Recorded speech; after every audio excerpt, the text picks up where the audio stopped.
তো আমাদের জন্য ইঞ্জিনিয়ার্স একটা crucial role is to shape the society, to shape the world. ইঞ্জিনিয়ার্সের গুরুত্ব খুব ইম্পর্টেন্ট।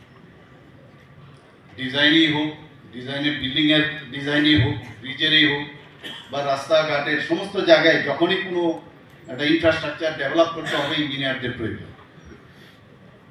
এবং সেই জায়গার মধ্যে আমরা মাঝে মাঝে দেখি বিভিন্ন জায়গায় যখন ইঞ্জিনিয়াররা যদি প্রপারলি যদি সাইডে না যান, একটা প্রজেক্ট তো হলো, সেখানে প্রায় সাইডে যদি যান তাহলে যে সেটাকে কাজের বেলায় যদি ত্বরান্বিত করতে হয়, স্পিডি যদি ডেলিভারি দিতে হয়, ইঞ্জিনিয়ারদের সাইডেও কিন্তু যেতে হবে। আমরা করলাম, ঘরে বসে ডিজাইন ইত্যাদি করলাম, কারণ আমরা মাঝে মাঝে দেখি যে যদি এই ডিজাইন বা যখন ডিপিআর তৈরি হয় এর মধ্যে একটু খামতি হলে কিন্তু বিপদ।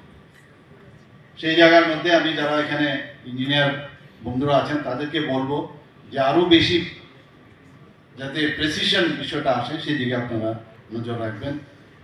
এবং আমি জানি যে ইঞ্জিনিয়ারদের একটু আগে এখানে বলা হয়েছিল যে এখন তো আর সেই মানে ইলেকট্রিক্যাল ইঞ্জিনিয়ার বা সিভিল ইঞ্জিনিয়ার বা কেমিক্যাল ইঞ্জিনিয়ার সেই জায়গায় এখনই নেই। এখন ইঞ্জিনিয়ার অনেক মানে স্কাই ইজ দ্য লিমিট।